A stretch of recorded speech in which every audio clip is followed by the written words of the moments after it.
Before we start the show, here's a word from our sponsors.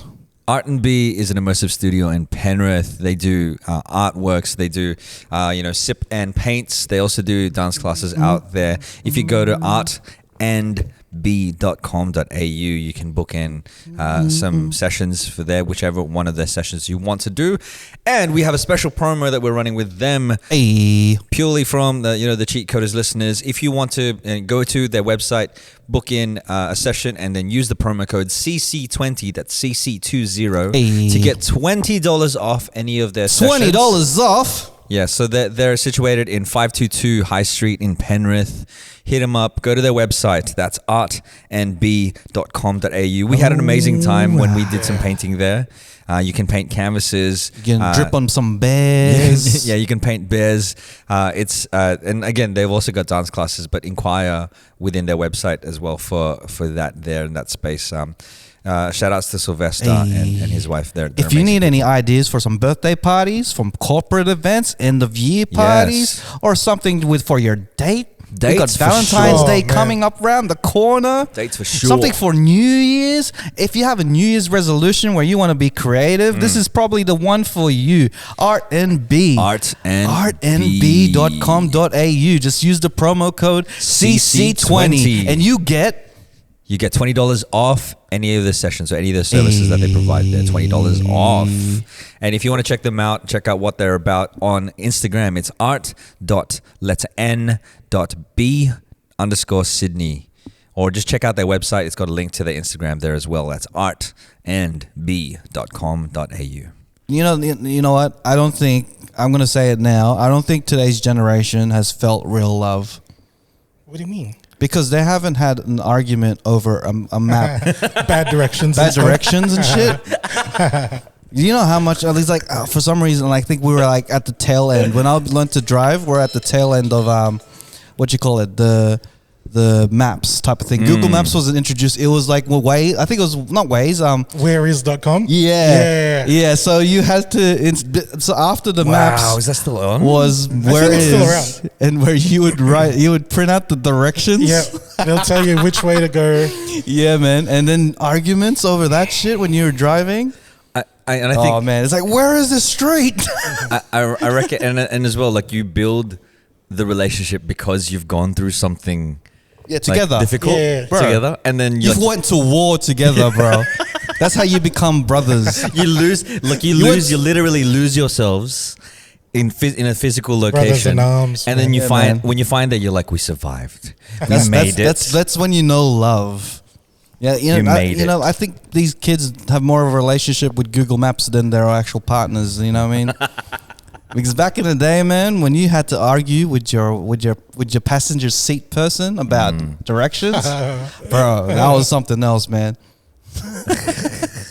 Oh my God, you're stuck in this car with us, bro. Oh, man, I've always been the navigator though. Whenever, we were going anywhere, I didn't like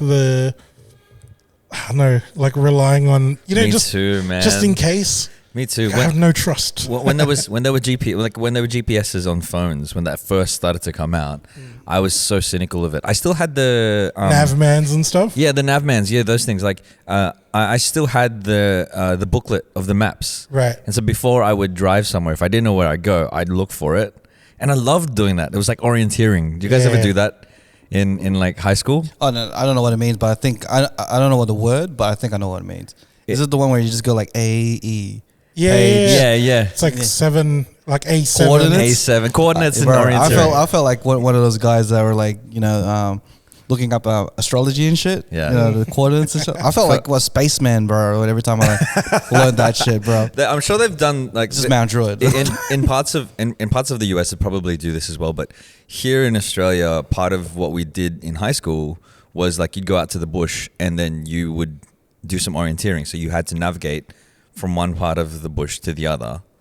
And wait, who did this? I did this in high school. Really? Yeah, DOMS. Far out. The orienteering. I mean, there would be paths and stuff, but we'd have to be okay, this is the part, this is where we are right now. Yeah. Here's where we're going to end up. And so we'd go on a kayak and then make our way down the river and then find out where exactly on the map we were. that kind of stuff in terms of orienteering. But bro, our high schools. So we, just to give you guys a bit of a reference, like me and Don went to the same high school early on, for like year 7 and a little bit of year 8, I think. Yeah. And then you moved over to another high school. Year 9, yeah. I think that's where like our lives went separate paths. Because he went to a school where they take him and doing orienteering and riding kayaks and shit. So the camps that we had, those people that got way drunk, left the complex and hitchhiked to go someplace. What? It was 2 girls that got pregnant. It's a very different kind of camp, you know. Well, like, I mean, none of us did orienteering. It's very difficult to get girls pregnant at all boys school. It probably happened at their camp. There was like a girls' camp, and they're like, you know what? Let's get the losers out of this camp so we can forget these girls. You know what they can do? Orienteering. I was in the middle of the bush. Oh, look, it's the North Star. And there's people back there. They're all fucking and shit.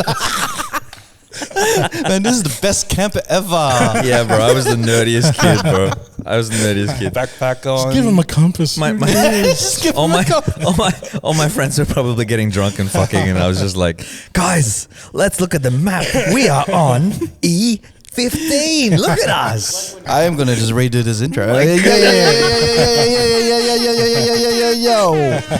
Welcome to another episode of the Cheatcoders podcast. My name is Raph. This is episode number 212. And I am here with my usual suspects of the future retiring of his beige hat. Ooh. I'm just letting you know this beige hat retirement is going to be a event. Yeah, we're gonna do it on the last episode of the year, which is in 2 weeks' time, episode 214. So be sure to check that out. We're gonna hang it from the rafters. We're gonna hang it right here in the rafters. And probably take it down because someone might steal it anyway. But we're gonna have an event just to retire it because like it's been a good year, a good run for this beige hat. So this is Christian without the H, the guy with the beige, Mr. Garcia. Hey, wow. And onto my left we have. Hey. What? It's because of my shirt, isn't it? Yeah, it's because of the shirt. We have Mr. Don Carrot Gold. Don Carrot. Mr. White Hat. Sexy shirt. What's it doing? Hey. I don't know, man. I don't know. I'm like, what's happening? I was trying to do the intro to that. Stroke, Mr. Don doing stuff. What's doing? And Nats will be featured on the show a little later. He will or he won't. So it's one of the, you know that cousin that says they'll come to the family gathering. Yeah. He's that cousin right now. Place your bets. You won't know if he'll come or he won't. Will Nats be on the show? Will Nats not be on the show? Place your bets right now. None of us know. But it's the first episode in December, so of course we're gonna get the Christmas colors going. Oh, it's beginning to look a lot like Christmas. So it's the beginning of the season, and we're gonna be talking into little topics that's regarding a bit Christmas, our plans and stuff. Yeah, because like this year is gonna be a very Christmassy Christmas for me, and because it's my son's first Christmas. Oh my goodness! And like, I think adorbs. I think the kid in me has been waiting for this moment, bro. Your present, it arrived yesterday. Oh shit! Fuck, this shit's perfect, bro. Oh, bro, now I have to go shopping. It's not really. No. It's not really for you. It's like a present for you and your son. Your okay, cool. Yeah. All right, I'll get a present for you too. Yeah. All right, start doing Chris Kringle now. Oh no! It's just, we're buying presents for the office. Cool. You know what? If we do Chris Kringle between the 3 or 4 of us, it's just gonna be like we already know who has who. No, I wonder who it's is. It's a small subset of people. But like, yeah, man. Like, I feel like I'm being a kid again. Like, people always tell me that Christmas is all about the kids. You're gonna enjoy it while you are a kid. And then you're going to have this long period of nothingness where Christmas is just like, nah. and then once you have a kid, you become more Christmassy. It brings again. it back. Yeah. Yeah. Brings it right back because you're seeing the Christmas joy in your child's eyes, as they would like to say. So I've really vowed myself to be more Christmassy this season. Yep. More cheerful, more everything, and I'm gonna be, the movie with what you call it, Chandler turns back into a kid again, into Zac Efron. 30. Suddenly, no. I think 17 again or something like that. 17 again? That's my I was journey thinking of to see. Big. That was the other way around. Yeah. Tom Tom Hanks. Yeah. T. Hanks. But rather than Tom Hanks, I'm going to be Zac Efron. I'm going to be Efren. Zac Efron. Zac Efren. Because, Zac Efren. I'm going to be celebrating with my kid. And everyone going to feel the cheer. Because everyone's going to have Efren in me, bro. Well, yeah, what's your thoughts and what's your like You've got a friend in me. You got a friend in me. Bro, everyone has to find their inner Zac Efren, bro. Please. You gotta. I think It's F for Efren. Efren. I think with like Christmas, usually people, I mean, as a kid, right? You expect there to be gifts given to you. Like you're like, yes, I'm gonna get gifts. And I mean, for me with my family, it was always like the time when my aunties and uncles would give away money. We have a tradition in my family where they take a whole bag of coins and they throw it in a room, and everybody kind of rumbles and grabs the coins and stuff, right? And that was the presents and the money giving and stuff like that was what I looked forward to when I was a kid. And I realized as you get older, the aunties and uncles don't necessarily give you money anymore. They don't give you gifts and stuff because you're old enough to have a job and have your own shit and whatever. And it gets to a point where I started to understand it's in the giving that you find the cheer, the meaning of Christmas. And as corny as it sounds, it's like to be able to give something to somebody and watch their reaction, be like, this is exactly what I wanted. This is like this, and that's what I feel like is the. I hate people watching me open their gift. It's the best thing though. Oh, it's not for me because like I get worried, man. It's like, if you don't like it. If I don't like it, it's gonna show on my face immediately. Oh man. But that's the fun of it. That's the fun. Yeah, of no, it. it's like it's a double-edged sword. Like you're right in front of him. Like it's like because I don't know. I'm a very humbled person. Yeah. I don't like, and I do videos, right? I don't like people watching my videos Realmovement.com. in front of me. Like even with rap music, I don't like people hearing my music in front of me. Because I just get subconscious and the like judgments. I'm just like Right. I see. And I don't want to come off as that guy because I've experienced a lot of people who are like musicians or artists or creatives that always showcase their stuff in front of them, and then they're looking for a reaction out of me, and it gets awkward, man. Wait. Let's take you back to the presents. Have you ever opened a present in front of someone that gifted you And you didn't like it? I don't know if they could tell, but yeah, like You had to act like I had to. I'd be like, oh, this is just what I wanted, guys. He's got his face on it. nice. Knocks naman. Thanks. Thank you. It's the one where you don't necessarily move your mouth very much. You go, I Yeah. love it. It's great. If you cover the bottom half of your face, Yeah. none of these muscles are moving. Yeah, the eyes don't. You just have to. I think the secret code to judge how I like your present is how fast I open the next present. So if I drop your present immediately to open another present, Yeah. man, that means you didn't pass Bro, the test, bro. that's true. It's like, oh, cool. Let's move on to the next one, all right? If I just dwell in it for a while, I like that shit, bro. Oh man, If I'm looking at the little minor details of this present, bro. and be like, yeah, man. I've seen I'm sure that there are presents that I've opened. I'm just like, awesome, yeah, thank you. But I remember one moment with my cousin Louis, little cousin. He was a little chubby when he was younger, right? And my auntie was giving gift bags to all of the kids, and inside the gift bags were chocolates and lollies, except Louis. He opened it. Oh no! Yeah, he opened it and he's like watching everybody else open up the gift bag, and I was like, oh, chocolate, this and that, all like really excited. Louis gets his gift bag. He's like, his face is lit up. He's like, yes, I'm gonna get some candy. Opens it. There's a freaking muesli bar in it. You should have seen the look on his face. Terrible, bro. Man, like it just the Wow. joy just fell away from his face, and I was like, how could you do that, Tita? Like, Bro. you ruined Christmas. Only titas can do that shit, Yeah, I know. bro. Only the They don't give titas, bro. a fuck about you. Bro.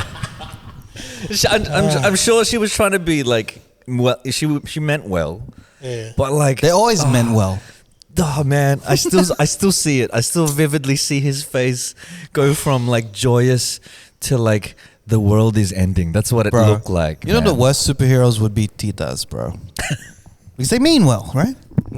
They want to help people out. They'd be anti-heroes for sure. Anti-heroes, but anti-heroes are loved. They'd be villains by accident, bro. They'd be like, oh, I'm going to save your life, bro. They're a bunch of Thanoses. They mean well. Yeah, they Yeah. mean I well. need to save the world. Just fuck off with half of them. You know what I mean? Like their intentions are there, but their execution's fucked up. 100%. 100%.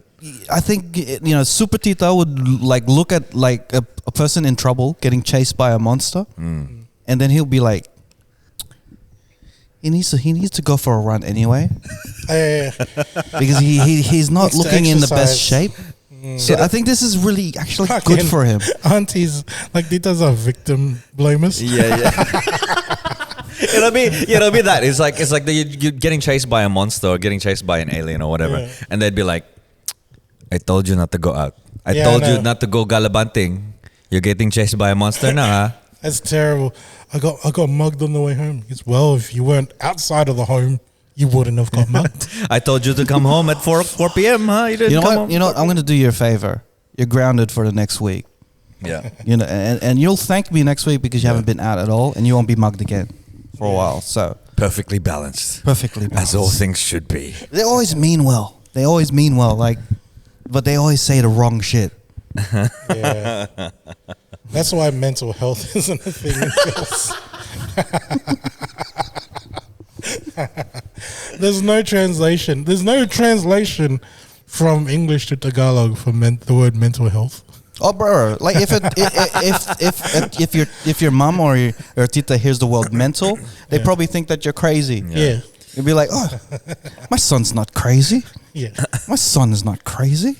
Look on healthy. Look on healthy. If you put that into Google Translate, it even comes up like, bro, come on, man.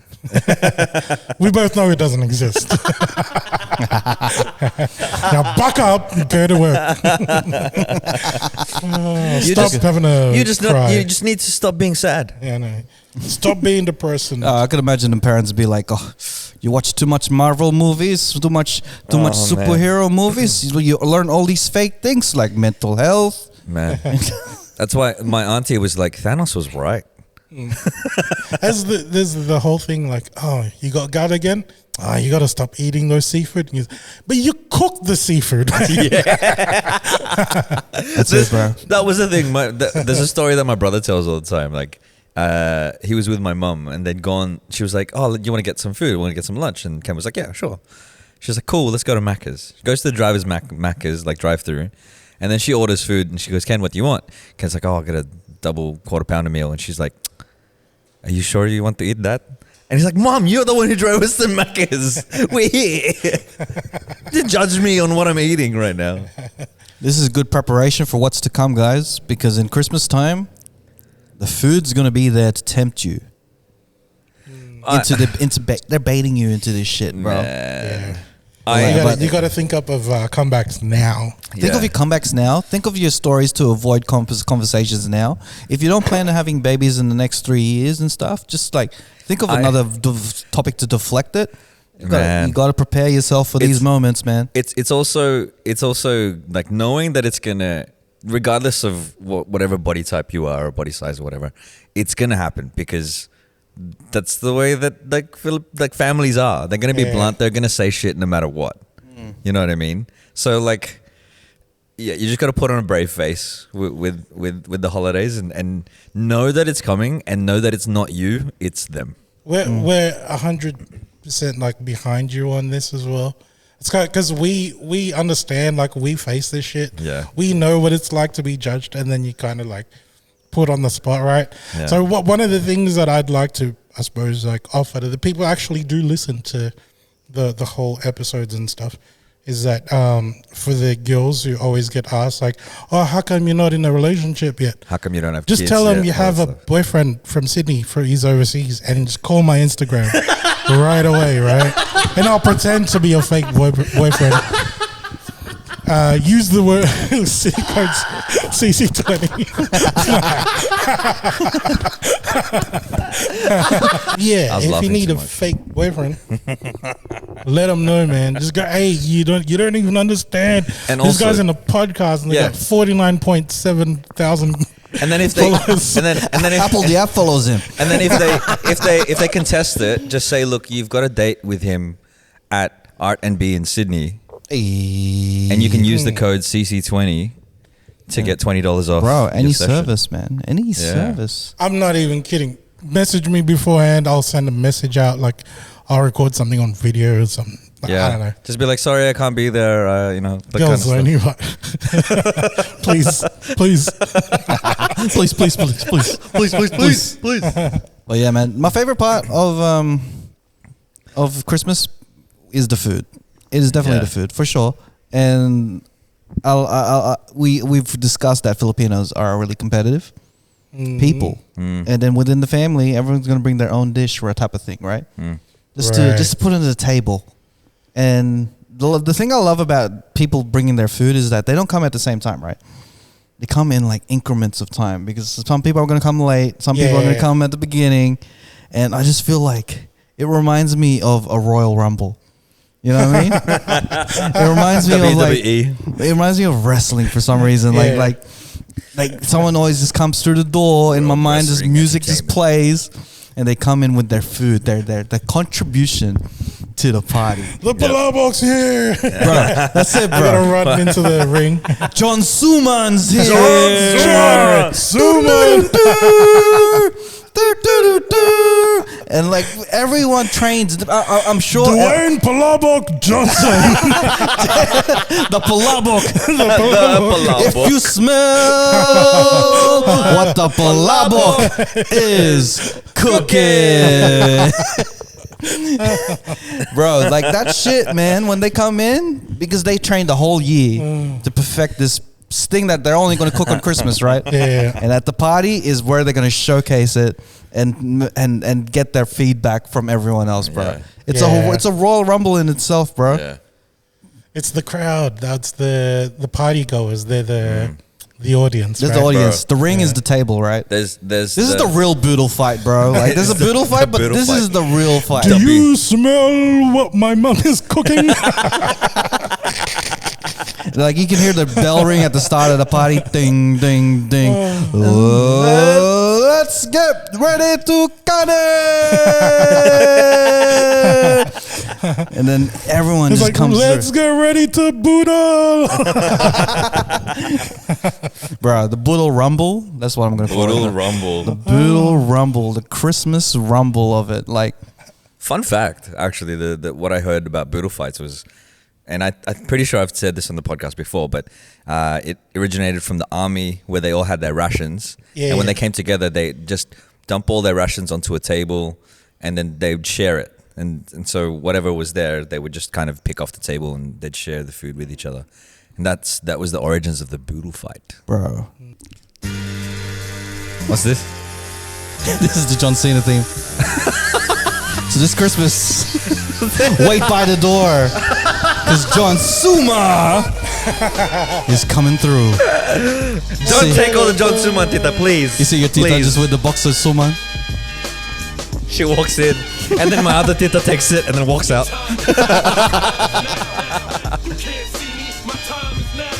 Yeah, I can't see the box of Suman because my other Tita took it. This is the Royal Rumble. This is what you're doing? Bro, this is the Royal Rumble of like friggin'... In comes the adobo! Actually, we'll put it... What the palabok is cooking. The tita comes in. Oh man. With the palabok that comes once a year. Kind of like what The Rock does with WrestleMania. Just turns up once a year. I love when there's like heaps of the chicharron dust on top of the palabok, and then also like when it's really really saucy, because I love mixing that together. It's just oh man, it's the best. Chicharron's the shit, bro. Please make the palabok saucy, please. Lots of sauce. Lots of sauce. Lots of sauce. Which one's this? Stone Cold, bro. Yeah, Stone Cold. You know what's Stone Cold? It's the Halo Halo, bro. When it comes to Halo Halo, bro, Stone Cold Steve Halo Halo. 3:16 because your parents are religious. That's the time that this tita's gonna come to the party at 3:16 a.m. with the Halo Halo. Walks in. For some reason, they're wearing a vest and shorts. Bro, and you need knee pads.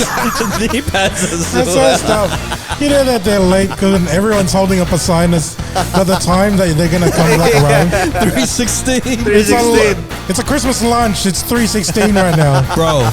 Imagine it was 3:15, bro. It's 3:15. You're like, oh, got 1 minute left. 1 minute left. The Halo Halo's coming through that door in 1 minute's time. Yeah, you've let your food digest already. You've got more time. You've gone to the toilet. You've got space in your stomach. You're ready. You get your sign out. And You're then ready. All of a sudden, they break through glass for some reason. She comes through the window. We have a door. We have a door. Why did you just walk through the door? Tita. you got the cousins vaping by the entrance too. Oh shit! Smoke effect. Just comes in, gives everyone a stunner. Gives everyone a holla holla. What's the ones that they did the vape trick?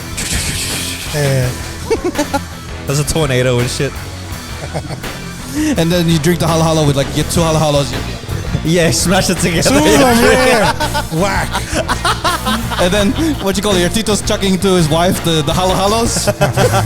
Just catching him. Bro, that Tito's got the same jeans shorts, bro. And that bum bag that he carries. He's also bald. He's also balding. Hell yeah, brad. Hell yeah, bro.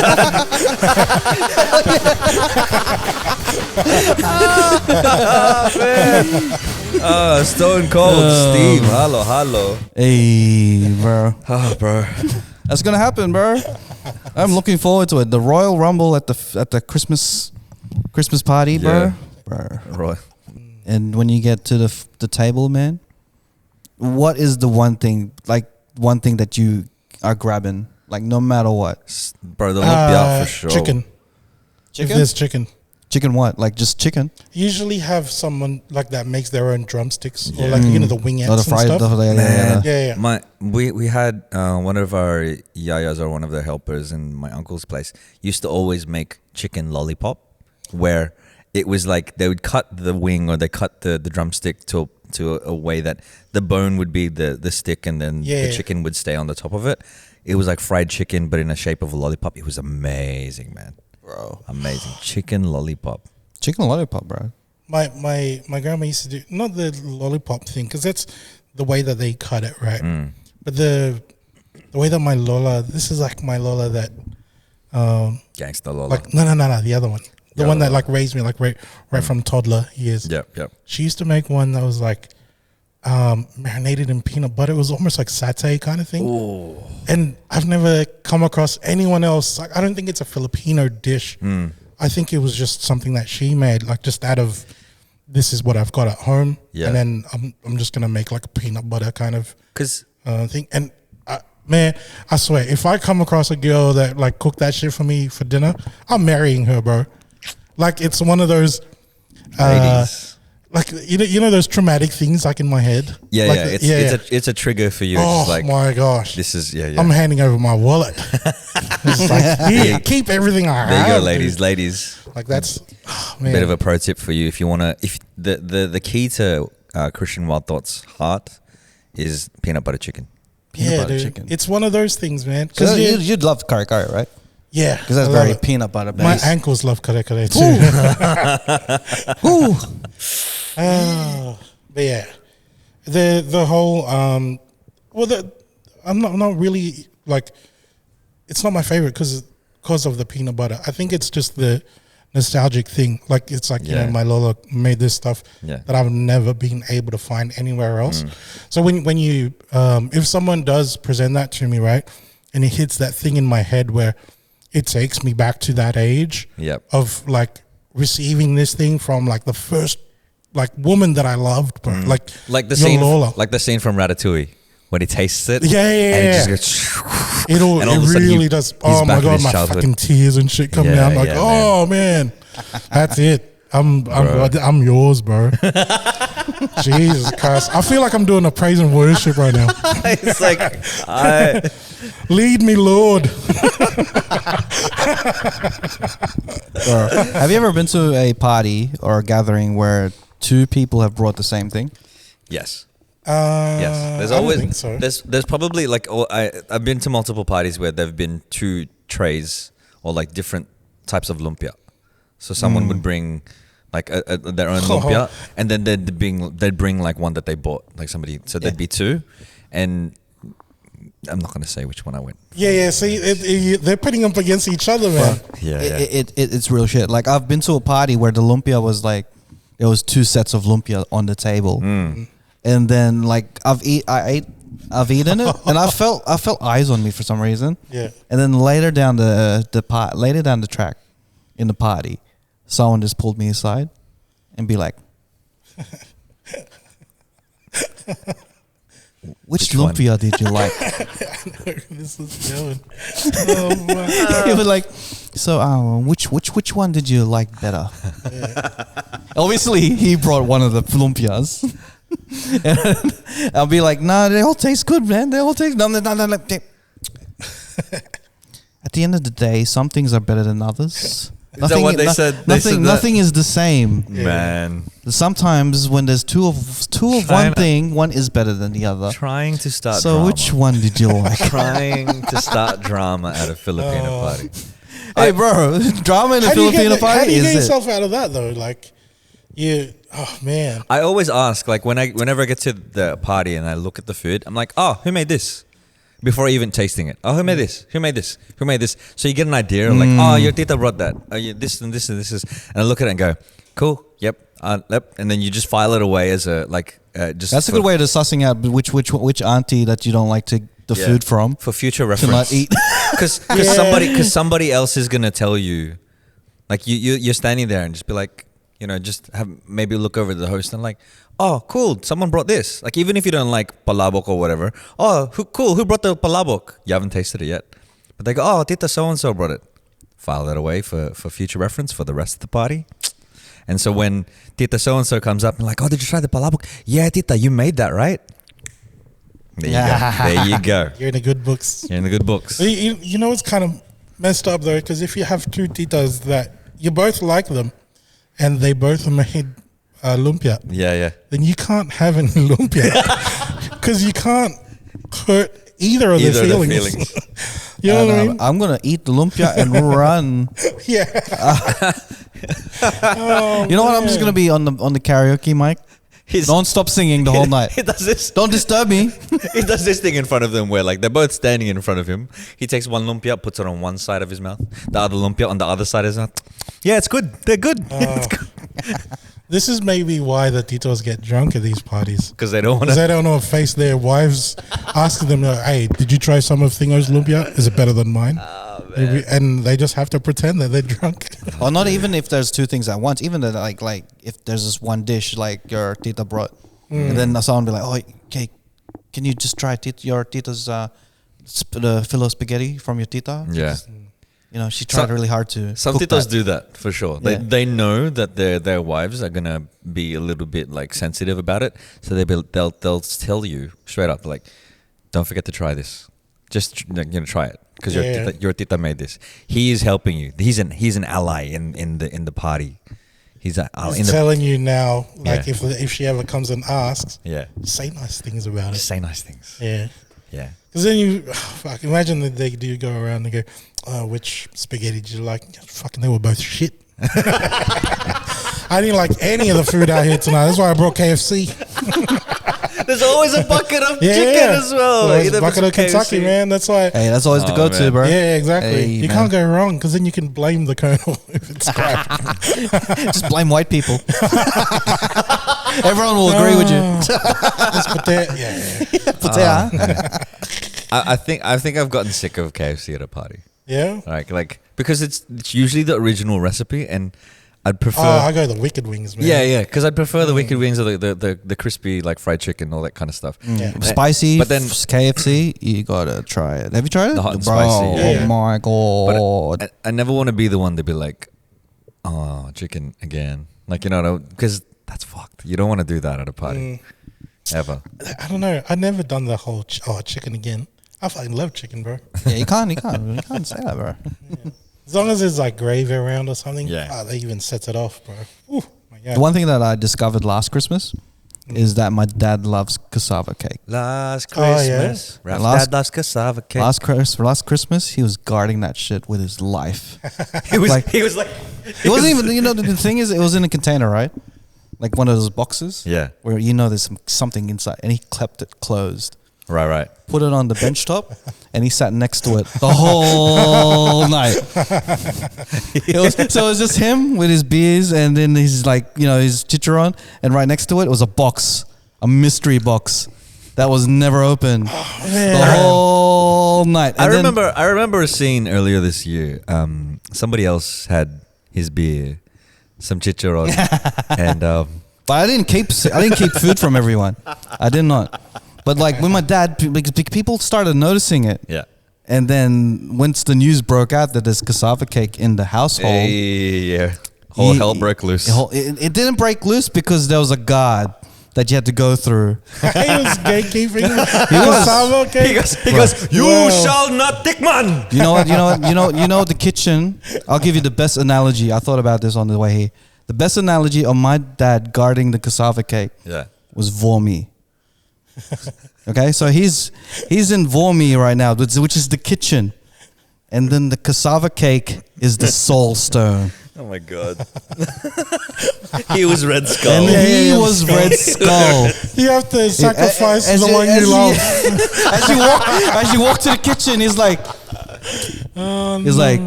Rene, Ralph, son of Rene Flores.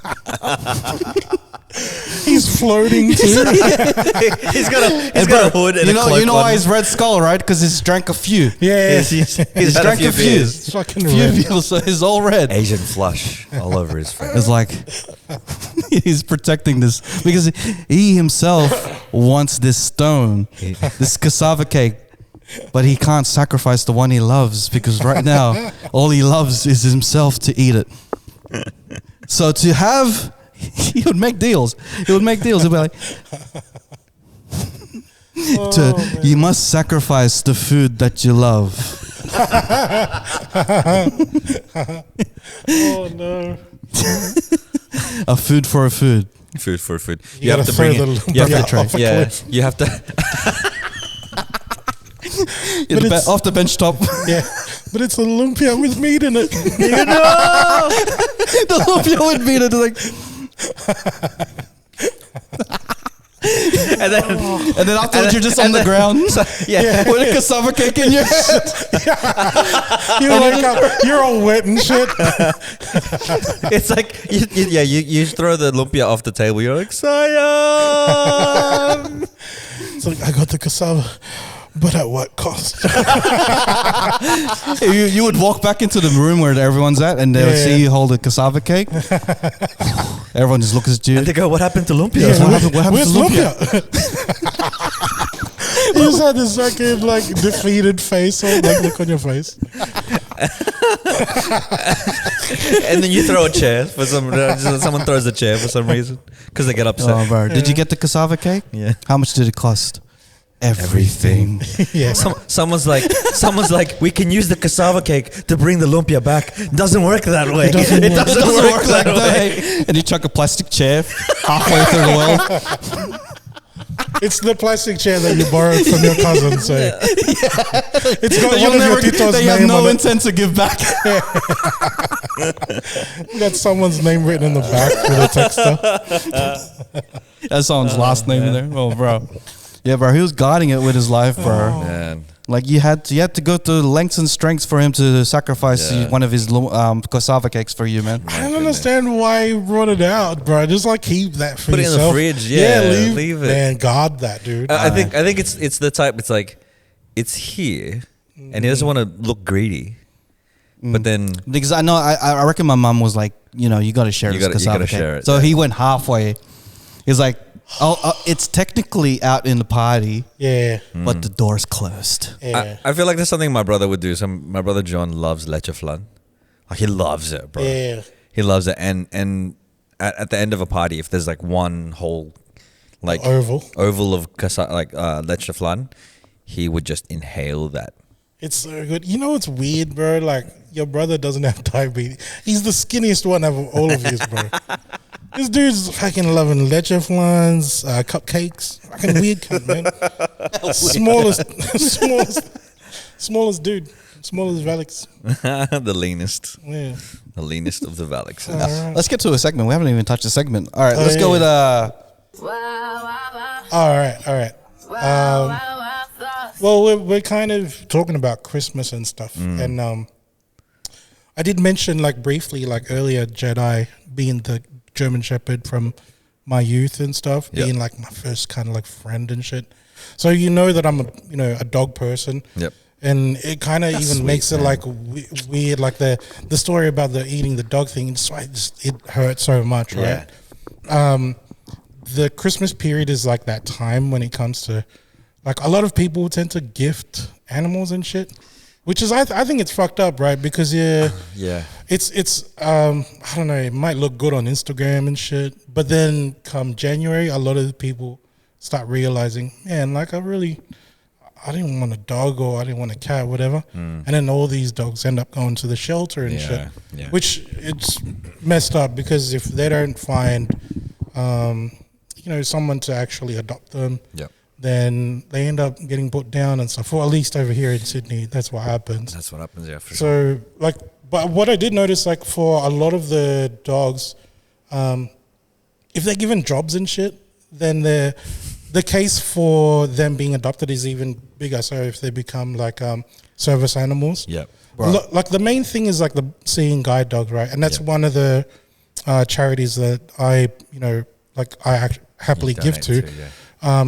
But there's other jobs like have you seen people with anxiety and stuff? Yeah, they're the support animals. Yeah. So it doesn't look like they're service dogs, but they really do need them if they can have like an epileptic fit or an anxiety attack or something like that. Yeah, they'll come over and then they'll start like nudging them. So it basically tells them, okay, you're about to do this, like just brace or sit down so that you don't hurt yourself. Yeah. But I figure like we need to introduce, I think, a few more jobs to these dogs just so that we can help them out like in the pounds and stuff. Yeah.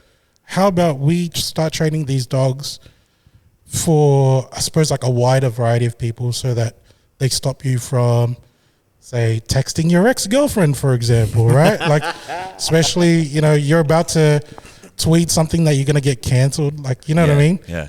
And then the dog will just start going like, hey, fucking don't do that shit, bro. Kanye should have got a service animal. That's exactly. What he should have got. This is the thing. He probably wouldn't be going through this divorce if he had a service dog like, this idea that I've got now. He's like, are you sure you want to go DEFCON 3? You sure? Just choose the words. I know I'm a German Shepherd, but I still don't agree with the words you're using, bro. Just go to sleep. Just go to sleep. Yeah, man. You just need to sleep. Sleep it over, bro. Sleep it off, mate. Just like nudging you and shit. It's like, are you sure you want to call your ex from right now? Yeah. 3 drinks in. You can't even type. Are you sure you want to dress up in a ghillie suit and go into their garden? Are you sure? What? Didn't he do that? I saw something he did. That's Don's story. I thought that was something that Kanye did. That must have been like fake news or whatever. But didn't he buy a house next to like Kim and stuff? Probably. He bought a house like right next to So yeah, maybe a dog will save you from doing this. Man, that would have been like, should you really sleep in a stadium for the entire? Should you really? That mask, really? White lives matter. Sure, it's a good idea. But this is up my alley, bro. Because I'm with my son. His favorite show is Paw Patrol. Yeah. So they have a variety of jobs. Like and if you're a true businessman out there, very cheap labor, and because they're dogs, you just feed them treats. It's all good. Have you seen how expensive treats are, though? Hey, it's better than a salary. Yeah, man.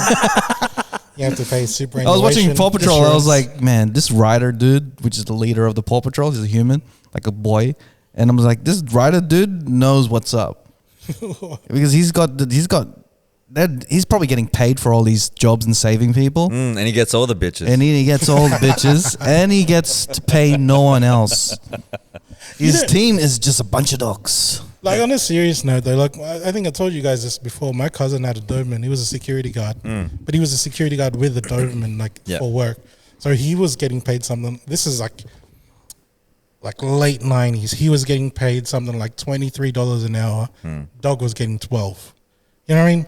It's crazy. That's like, mad. it still goes to his account. Yeah. It's just it's not included as if it's his pay, so he doesn't get taxed on the dog's income. How does that work? I don't know, but basically, because it's a high maintenance dog, man. Like, yeah. Training sessions on this is like $500. Bro, if you have a couple of dogs, bro, and they were like $12 a pop for an hour, bro, you're gonna go from $25 to about $200 an hour. Yeah, in no time, bro. My film crew is just gonna be dogs. Yeah. It'll be a dogs with a camera on their head. It'll be a shaky cam. It's like, yeah, it's like an earthquake. He's like, Fido, camera 3 and 3, 2. He's running up with the camera. And the other dog's just with a boom. Yeah. Stop pissing on the artist. Where's camera 4? Oh, he's looking at himself. Okay, switch to camera 5. And the job will take a bit longer because dogs are a bit, not intuitive like as humans. So they get distracted. You're gonna get more money out of it. So like that's at least a $10,000 day. Shoot one scene. You go, they get distracted. All of a sudden, they're on track. They're focusing on the scene, and then they see a squirrel. Then they chase the fucking squirrel somewhere. Squirrel! Why is this shot always on his crotch, man? I've seen other dogs' assholes. Just keep sniffing them and shit. That's what life is. Yeah, a dog's asshole. The only thing that you hear in the boom is. Yeah. That's all you hear. He's humping the boom for sure. Well, yeah, man. I really think we need to get these dogs more jobs. Yeah, more jobs. More jobs for more dogs. That's it, bro. Save the dogs. Let them take our jobs. Or at least I'm thinking, and like you could have entertainment jobs. Like you know how they have got like limbo at parties and stuff. You could get a corgi, and then they would be like the best at limbo. Because they're already like so close to the ground. They're lowered. My dog's lowered too. You know what? They don't even have to get businesses to put. Every dog could be an entrepreneur. Oh, they're starting their own shit, huh? Yeah, man. They get their own ABNs and shit. Oh man. Imagine that. And then this is when dogs will take over the universe. They'll know that their value is no longer within being a man's best friend. Yeah. Yeah. They'll be the man's best boss. Imagine that, being hired by a dog. We don't deserve dogs, man. Humans do not deserve dogs. I feel like I've been nice to dogs enough that I'll probably get a job. But I know like some people who hate dogs will be like, I can't land one, man. Yeah, there'll be dogs that are racist to humans. Bro, that'll be some shit, bro. Like the reverse of power would happen if we allow dogs to have jobs. And then imagine that, right? The dogs they selectively breed humans like for specific traits. Yeah, they go, this one looks cute if you mix these two. Yeah. We'll mix these two together. It's all these mixed race. Yeah, bro. Fucking hell. Let's mix these two so their nose gets all like weirded out. This can get real dark real quick. Yeah. So let's. They'd be like, let's breed these Chinese people with some Mexicans, and then another dog be like, we already got those. We already got Oh man. Yeah, man. Maybe just give a few dogs jobs, because we don't want them thinking they're entrepreneurial and then take over the world. Just imagine, man, like you're at these Christmas parties, and then those two titos ask you like, hey, which lumpia is better? Then a dog comes and just like nudges you and hey, don't answer that shit. Don't answer it. You know what I mean? Like it's applicable anywhere, bro. That'd be funny if the dogs were a lawyer as well. Like, dog jumps in, he refuses to answer the question. My client pleads the Fifth Amendment. To be real, dogs are the best distractions of the world. Like if you're about to do some dumb shit and a dog can just come up to you with the ball and you can just play fetch for a bit, yeah, you're gonna forget that shit. You're just gonna be like, that is the easiest. Yeah, that's the easiest way. If you want to divert or swerve all of the stuff at a party, if there's a dog, just go to the like, oh my god, it's so cute. Oh, whose dog is this? Blah blah blah. Yeah, that's me, man. Just be at the party with the dog. That's it, man. And then they could, have you eaten already? Oh, sorry, I've been playing with the dog. That's it, man. Just forget all your troubles. If you're going through some shit, or you're planning to do something that you know might be a bit stupid, play with a dog. Or yourself. Save yourself. Go play with a dog. Play with a dog. Or save a dog and go play with yourself. Wow. Wait. That's a tough one. Let's Hey. The Cheatcoders does not condone molesting of any animals. No. Play with yourself. Molest yourself. But let's go to a Don's segment. What's the segment? Is it that's interesting, or is it? This is something that's interesting. It's like I was thinking, you know how the Christmas traditions, right? One of the Christmas traditions is mistletoe. Like we don't have naturally growing mistletoe here in Australia, but the tradition is with mistletoe. If you are caught under mistletoe with somebody else, then the tradition is you have to kiss. And I was like, where the heck did that come from? And I was like, going through my encyclopedias and stuff and trying to do some research. And I think encyclopedia. I think.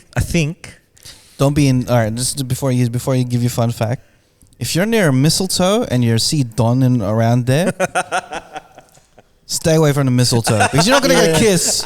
You're gonna get a fun fact. He researched this. This is why I researched. The last time Don was under a mistletoe, there was another dude, and he's like, man, I don't even like this guy. He had such a bad experience. It's probably recent too. Such a bad experience that he went researching for what caused this shit to happen. Why the fuck do I have to do this? Who started this bullshit? Who am I? I'm going to find out. Who should I blame? Which race should I blame? Wow. Here we go. For my homophobia. Oh my god. Oh jeez. But yeah, what was your research? Looks on the M for missiles. Yeah, you're ruining my joke. You motherfuckers are ruining my joke. He got dried up. So like mistletoe, and I thought like, well, how like, where did this come from? And I could only think of another tradition that there is out there, that if you see a pair of sneakers hanging from an electricity post, you have to have drugs underneath it. Like that's what I thought. A transaction's got a transaction happens, right? And I was like, oh, that must be where it came from. Where like you can't have drugs. You can't have drugs at a Christmas party because it's things like, how do we make this more universal? It had to be that. What if you see a mistletoe on an electric line? Does that mean there's a prostitute underneath it? No, you gotta. No. It means you gotta kiss your drug dealer. Someone's getting some action either way. Somebody's getting something. I'll suck your dick for drugs. Wow. That's all I can think of. That for, you know what I mean? Oh, well, yeah. Keep going. But I was thinking like maybe that's it. And like some time, I don't know, like long ago, like the 70s. Somebody was like, you know what? They fell in love with their drug dealer, and then they were underneath the sneakers, and they were like, they're like, you know, I feel like I want to kiss you, not just buy drugs from you. I don't know what gender they were. It doesn't matter what gender they were. It depends on the drugs that they're selling. Yeah, exactly. Right. It might have been the type of the type of drugs that make you go, I love everybody. Yeah, exactly. Or maybe your toe grows really big like a missile. That's what happens with like a your toe. It starts pointing at shit. It grows its own lips to point at things. And you can fact check it. Like, I mean, yeah, I'm sure that's why we kiss each other under the mistletoe. I'm sure. Imagine being at the start of that trend, right? Where it actually worked. It was just probably some perv being like, "Gotta kiss me." Like this would probably be like, say, the 1930s or something, where like, you know, like I think it's a different world, and I think it would have worked then. You know, like the beginnings of it. And then the trend of it just worn out. Yeah, we should start a new trend, man. Yeah. I don't know what it is because I'm married, so you guys think of it. That was purely for Shiv. Just that was purely. I'm married, so I gotta save myself, man. Like yeah, like it doesn't need to necessarily. So what if he's sitting under parole? Hey, if we're gonna fill this up, if you're sitting under parole. What do they call a parole? There's like a parole officer and a camera inside the thing. Anyway, I'm pretty sure Don can check that in the encyclopedia. I'll do some Under research P. in my encyclopedias. No, but there is a tradition that I used to do with my cousins. We would drive around and look at Christmas lights, right? Back when petrol wasn't freaking like it cost an arm and a leg, but we would drive around and look for Christmas lights, and every time there was a Christmas lights, one of us would shout Christmas lights, and whoever would see it first, as you were driving, would get a point. Oh, okay. I think like you get to punch everyone else that didn't. Oh well, I guess you could if you wanted to throw in the violence, but like it's Christmas. It's Christmas, sure. Fistmas and Fistmas, Merry Fistmas. And then when you see a parole, it's like extra points because like there'd only be like one in every 15 houses or something. Yeah. Unless you're in Blacktown, then it's one in every 5 houses. So that's a game that I would play with my little cousins. We'd be driving around. If you're the one who's driving, there's less chance that you'll win the game because you need to be focusing on the road. But it's a fun game. It's a fun game that I used to play with my family. Man, parole was like my childhood. Like because my dad would actually make it out of like sticks and stuff. Yeah. And put like a light bulb inside of it to light up and stuff. And he would put it at the front of the house every single every single year. And yeah, Does man, he legit make them? He legit Up makes to now? it. How? Not now. I think like this was my childhood. It would make a gigantic star with a wreath around it, like cellophane, and it would be white with the little streamers and stuff on the sides and stuff, and then he would have like an opening in the middle where he put the light bulb. That's mad, man. And then that was my childhood. He made it from scratch. From scratch. And that's awesome. I thought that was the whole thing with paroles. Like you got to make them, and then I realized that when I drove around, people would just buy this. You can buy a parole, like like a legit one, like fancy ones, man, like friggin'. Ones that change the light goes through the music and shit. There's a whole bunch of different ones. Like the traditional ones are like the ones that kind of look like it's made out of the same bamboo sticks that you make kites out of. Yeah. And then it's just the shape of a star, a circle around it, maybe streamers hanging off the stuff, and then it's lit up. But then there's ones that like again like the really intricate shapes. It's usually still in the shape of a star, but you've got like flower kind of arrangements like coming out. It's like a kaleidoscope. Yeah, and the material on it, it's like the church windows. Yeah, almost. cellophane, stained windows. Yeah. It's pretty crazy. I had a look online before. This is like not this year. I think 2 years ago I was trying to look for them to see if you could I can find people. Bro, they're like $400, man. Really? Yeah, but like. When you think about like the amount of work that's been put into it, it's artisanal. It's fucking worth it. It's artisanal. People make it with their hands. Exactly. Oh, bro. Oh man. Let's make a parole, bro. Let's just make one. Cheatcoders parole, bro. Let's do it, bro. Yeah. You can find the materials and I'm gonna project manage. Just lob it to me, right? I'll just be. Let's make a parole, guys. Done. Sort it out, Don. Sort it out. I'll just delegate the jobs. It's just like He just goes, manager, sort it out. He just Steve Jobs that shit, man. Well, man, I want to see more paroles out there, bro, because that reminds me of my childhood. Yeah, some of my neighbors I just have a love parole. that shit, bro. Yeah. Like, be Maybe creative we can with it. make a parole for Patreon or whatever. Yeah, let's do it. That'd be cool. At Art and B. That'd be Ooh. awesome. Hey. Oh, bro. Bro. Art and B. You reckon you can get, like, instead of bears, you could get stars? I think so. Yeah, and then we could, Probably. like, pour paint on it and stuff. If not, like, I'm pretty sure it's easy enough to get the things we need from Bunnings. Because I reckon like you could buy the equipment from Bunnings and you could book the Art and B studio and like do a little parole making thing with your family if you really wanted to. If that's for what you the want to. people listening, But we what could- is Art and B, Don?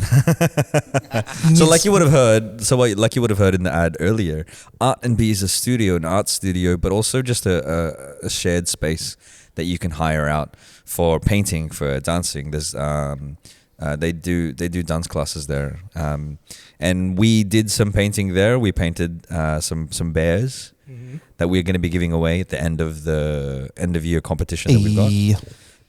But yeah, check out Art and B.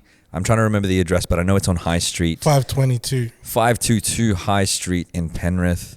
Shout outs to Sylvester and his wife. Let's make some paroles, bro. Let's go there and make some paroles. Yeah, let's do it. Parole. I wanna hang that shit in the house and then make up some rule that I don't know, at least 3 seconds of passion. tongue and all. None of these bullshit. None of these pecks and stuff with the mistletoe. You can't just kiss. You're that tongue and all. Full on tongue lashing. Passionate. Suck face. Passion. Bro, yeah, man. You see that bituin? You Did gotta go, that means you have to go bituin my sheets. Bro. Puno ang langit ng butuin. Bituin. But yeah, man, I'm so excited for Christmas, bro. Yeah. I'm so excited for Christmas. It's gonna be a great one. It's gonna be so good. Very family orientated. Like, Yeah. do you guys celebrate on the day or do you celebrate Christmas Eve? So Christmas Eve. for with you got so many families, you kind of have to split it up, eh? With this, there's so many. You have to choose who's having the parties, and just be like, okay, cool. I'll spend Christmas Eve with this side of the family, do Christmas Day with this side of the family, Boxing Day is at another like family side or like friends, and that's the way it is in my family because I have way too many relatives here in Australia. Yeah. And Way then too like do you compare the food? Like I compare the food all the time, like because everyone it's kind of like the set like this just the set things that you're gonna have at every party, and there's gonna be the lumpia, there's gonna be the pancit, the rice, the lechon, and that's the main food. Yeah. And they're gonna be in every party. Just naturally, if I'm going to go back to back like with different houses, Yeah. I gotta compare the shit. I think it's gotten to a point for me that like because I've done the whole dieting stuff before, like trying to eat healthy in quotation marks, my family kind of understands if I don't eat the food. They still want me to eat the food, but they kind of understand because they're like, oh, are you on a diet? They'll just kind of understand because I've done that before. So I kind of get away with it. He gets a pass. But if I still kind of want to make my aunties feel better, and I'm probably revealing too much here, is I get a little bit and I like move it around my plate so that like it looks like I've eaten some of it. And then you just chuck it in the bin. And then I like I'll leave it in front of me so that it looks like I've eaten some of it. And then they're like, "Oh, did you try the pancit?" "Yeah, Tita, look. Yeah, I just had some. It was really good. Thank you." I usually like this is my technique. Like if you want to take this technique, then take it. This is gonna help you like in the long run, and to impress people who cook the food. So instead of one plate, I get 2 plates, right? 2 plates back to back, like they're like right next to underneath each other. So the bottom plate is gonna be empty. The top plate is gonna have the food in it, right? So I'm gonna eat the food. I'm gonna eat as much as I can till I'm full, right? And then once it comes to a point where like I overstepped my boundaries and there's a lot of like leftovers on the food, Super Saiyan leftovers. I'm gonna be Super Saiyan, bro. Bow and ball, and then I'm gonna chuck some to the like the clean plate. to the clean plate, just a little bit, just to make sure that it looks like I ate a lot, and then we chuck the rest. And then we hold it in like, oh, Tita, that was so good. So good. And then my plate just looks like it's empty. It looks like I enjoyed my meal. Yeah. And like, so like if you want to try and impress some people, like specifically have their dish on your clean plate. Yeah. Just decorate a bit, Decorate. Put a little sticky rice over here and there, and then and then after that, just chuck the rest, and then boom, there you go, impress them. No one's gonna invite me to their parties now after me saying that I'm not gonna eat anyone's food. No one's gonna invite me there. That's what's gonna happen. Like, oh, Raf's gonna eat all of the food and then just not. I'm super saiyan. I have to admit it. Like, I'm very super saiyan because like sometimes I just eat with my eyes, bro. Like that's it, bro. And then I'm taba in the mata, bro. I eat too much with my eyes, and then I just get full, and I'm like, fuck. I think that happens, especially if you're like faced with so much food. In your face. But I'm the type of guy that goes for round 2, 3 hours later. Yeah. Like when everyone's like singing and stuff, I'm just still at the table. Go for sure. And I think that's the other thing as well, right? So a Christmas party with my family can go from 9, 10 a.m. in the morning till 9 to 10 p.m. in the evening. Even more. Even later than that, and then we'll do kick-ons. Like if with my cousin, like my cousins and stuff, we'll be like, oh yeah, so where we headed? We'll drive around and look at Christmas lights or whatever, past midnight. But like, yeah, you get hungry within that 12-hour period, bro. You need to eat. You gotta eat, and there's Filipino food there, so of course you're gonna eat. I'm gonna make a vow to myself because I'm still not. I was never a Filipino dessert person. So Filipino desserts wasn't my thing, but I think this year I might try some. Do you reckon it's because your dad's been gatekeeping this whole time? Yeah, bro. You never got any? Yeah, bro. That's probably it. Dude set me up for failure at the beginning of my childhood. Yeah. And then I saw him guarding the cassava cake with his life. Yeah. I'm like, there's got to be some shit to this, bro. I'll tell you what. My mom did something similar, but this is with Vegemite. When I was younger, and Vegemite is an acquired taste for everybody that's not Australian, that doesn't know what Vegemite is. It's a yeast extract, and it tastes like salty. Anyway, you mess it up. You mess it up, ayoko. It's you spread it on your toast with butter. You need to have butter with it or cheese or whatever. Anyway, I never liked it, or I thought I never liked it as a kid. And my mom never stocked it, and it was never in our pantry. And I remember when I got older, I was talking about it with my mom. I go, yeah, mom never bought it because we never liked it. Mom never liked it. She's like, no, she would buy it, but she hid it from us because she knew that if we got to it, we would eat all of it. And she was right because I like Vegemite. Bro. I like Vegemite, bro. Can't help it. I'm a Vegemite kid. Come to think about it, my dad rosy cheeks. My dad hides a lot of shit. In terms of food, he would hide it. Like I think because it's easy to hide things now if you're in a Filipino household. Yeah. Because everything's just boxed up in wrong boxes. You know what I mean? Like I feel like it's like Indiana Jones and looking for the lost shopao. Because that's one of the things he would hide. He'd hide like the shopao bag full of shopao, and he'd hide it in like the shopao bag in a box. It feels like there's like some way of like trying to decipher a code before you can get the food. Yeah. You open it, it's like, oh no, it's sewing supplies. No, that's not the one. Yeah, there'll be enough boxes. Once you reach about the fourth one, you know what? I give up. I'm not gonna keep going. Yeah. Like there's too many ice cream containers, too many butter containers. You got to Da Vinci code your way to the food. Yeah, man. Yeah, man. Oh man. I'll tell you what though. What gets me, because I don't usually have Filipino dessert either. I do enjoy having a halo halo every now and again, especially in Sydney because it's hot during Christmas. That's what I like. But what gets me during Christmas is Polvaron and the chocolate. Suman. And suman as well, bro. That's the other one I add to my list. Especially that one that my tita baby gets. Yeah. Whenever she gets the suman, like she tells me now. Every time we're at an event, or every time we're together, she's like, "I ordered some more suman. I'll give some to you. Like I can give you some." Where Don's auntie makes Polvaron, right? And then coming up to Christmas, they usually like message the cousins and stuff. Yeah, hey, these want to put an order in. Yeah. And man, I love that shit. So I'll be like, because it's not just gonna be for me. Like I'll bring that home to my family, and we give that out to like friends and stuff. But I feel like it's the biggest drug deal when I come pick up the 100%. Bro, it's like a pillow like size bag of like it's just different colored. Polvaron. You know, everything's wrapped up nice and shit. Yeah. Hey, how much for this one? It's like 50. It just looks like modern day drugs. Yeah, bro, exactly, right? Because it's the color. Yeah, and then I'm driving home and stuff. There's powder on my face and shit. Looking around, like making sure no one sees me. You're driving and you get a Polvaron. You're just like, Yeah. Sorry, officer. It's like Polvaron. It's like you can't wait till you get home. You got to open the bag straight away. And you're like, Yeah. oh man, it's Polvaron. And then like you know that it doesn't. You know how like it wears off after a while. Like you want to have another Polvaron after a little while. You just need to have another bump of the Polvaron. Just gotta get another one.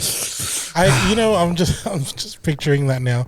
So if you do get your hands on this Polvaron, driving home, and then you get pulled over by a cop, he sees the powder on your lips, on your lips, on your top lip, especially, and then he goes, "Have you been drinking?" And I go, blow into this pipe, and you can't because there's Polvaron in your fucking mouth. bro. Yeah, and I goes count to 10 into this. Yeah. Your mouth is dry. You're going to jail, bro. You're spending Christmas in jail, which I almost did. And then 2008. Oh yeah, that's right. Oh. Bro, what he does, he finds the bag of Polvaron and he looks at it and he goes, puts his finger and he goes, rubs it on his teeth. He gets a knife and then he cuts it, right? Yeah. And then he goes, puts it in his teeth. Yeah, puts it on the front of his teeth. Bro, you're the Filipino Tony Montana, bro. Tito Bonnie Montana. Tito Bonnie Montana. Everyone has a Tito Bonnie somewhere. No, it's Tito Tony Manzanas. Bro, instead of cocaine, it's freaking Polvaron, bro. Just stacks, eh? First you get the Polvaron. Then you get the women. First you get the money. Then you get the Polvaron. Then you ask your titas. Tell her that the car has a light. First you get the money. Then your tita takes the money. Then you get the Polvaron. Then you get the powder. Then you get the chismis. Then you go to your other tita. Then you give her the Polvaron. Then she gives you the money. Oh man, honestly, like Polvaron is like drugs, bro. It's just It's straight up sugar, bro. yeah. Say hello to my little Efren. And they just He's just whistle. Tito Efren with some Polvaron all over his oh shit! He's sitting at the table like this, and he's just surrounded by like it is. piles of flour and sugar. Luis Guzman. He just looks like he's a filo Tito anyway. That's right. That's right. He'd be the best Bonnie Montana, bro. Yeah. Tito Tony Manzanas. Sugat face.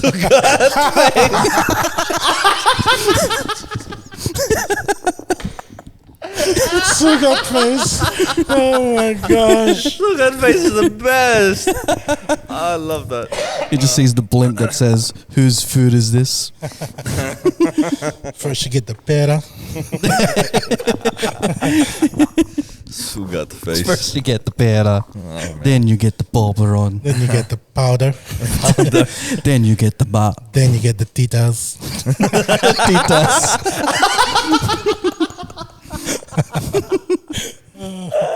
No, bro. Oh man, I love that. That's so good. Just cutting up Polvaron. Yeah.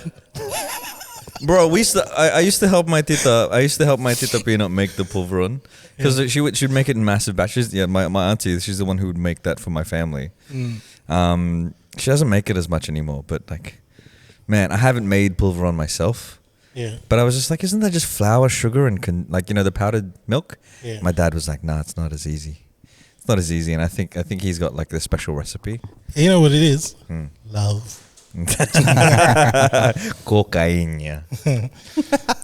And then seeing that scene as well, your Lola comes up to you and just goes. You know what it is with like Lolas and shit, just sniffing kids. And it's like they're trying to sniff the youth out of you. Yeah, straight it's either up. that or they just racked up. From Tito Manzanas. Tony Manzanas. You know, they just say Polvaron is so good, man. It comes with the actual thing that you can make lines with. The cellophane that it comes with. You just unwrap it and then just make a line of Polvaron right there. Oh man, I hope not. But I'm pretty sure somebody's tried to snort Polvaron. And hurt themselves. I mean, it's milk. Bro, it's probably actually pretty good. But but can you imagine that the flour and the no, let's not go there. I reckon it tastes nice. I'm gonna do it. Which one? What color? The yellow Cheatcoders one. Is not. The Cheatcoders does not condone the snorting. one? Oh, if you get one with a pinny pig, and it gets stuck in your nose, bro. You're fucked, man. Your parents have to go up to you and like out of your nose just to try to get. They just snort it out of your nose.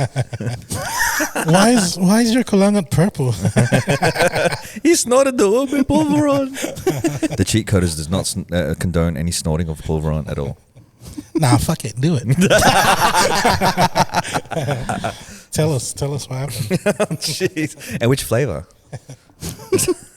Oh, God. Love it. But yeah, man. I feel like some Polvaron now. Yeah, same, man. I'm gonna try to make some. Can you bring some? I'm gonna try to make some, and you know what I'm gonna do? I'm gonna cut it with protein powder. That's what I'm gonna do. Oh my God, bro! Hey, well, you mentioned this last time. Yeah. I'm gonna cut it with protein powder. Oh my God! Bro. Well, man, you know that's okay. Cool. It could work. Can you make it almond milk? Yeah. All right. Almond flavor. Yeah, for sure. Because I've got chocolate flavored protein powder. I've got vanilla flavored. There's different flavors. Hey, bro, let's do it.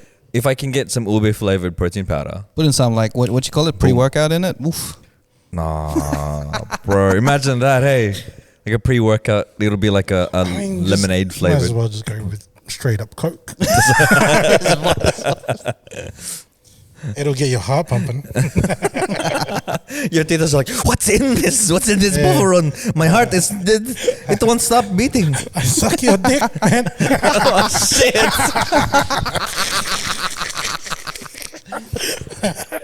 Give me some more Polvaron. Give me some more Polvaron. I'll suck your dick, I knock.